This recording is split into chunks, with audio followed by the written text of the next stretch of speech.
साबिक वजीर आजम नवाज शरीफ की जमानत के बारे में खतूत नवीसी का मरहला तमाम हुआ। नवाज शरीफ की फराहम करदा मेडिकल रिपोर्ट्स और उनके जाती मुआलिज से बातचीत की रोशनी में सूबाई काबीना ने जमानत में मजीद तोसी न देने का फैसला कर लिया। हमने इस पर आज जो है वो फैसला ये किया कि मज़ीद इसमें तोसील नहीं की जाएगी।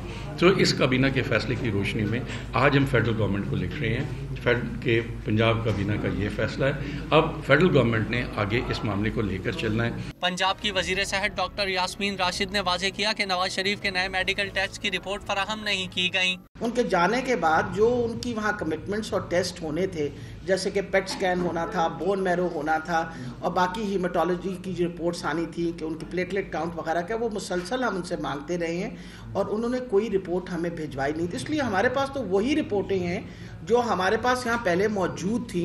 सूबाई वजीर सेहत फयाजुल हसन चौहान ने अपने मखसूस अंदाज में पंजाबी शेर की मदद से निशानदही की कि शरीफ खानदान ने बुजुर्ग खातून को लंदन ले जाकर मतवालों को वाज़ेह पैगाम दे दिया। नवाज शरीफ साहब और आले शरीफ ने अपने खानदान की जो सबसे अहम शख्सियत थी मोहतरमा शमीम शरीफ साहिबा, जो 88 साल उम्र रखती हैं, उन्हें लंदन वापस बुलाकर मैसेज दे दिया है यहाँ पर मौजूद नून लीग के कायदीन को कि साडा सजना दूर ठिकाना, असा मुड़ के फिर नहीं आना, तुसा रोंदिया रहना, असा मुड़ के फिर नहीं आना।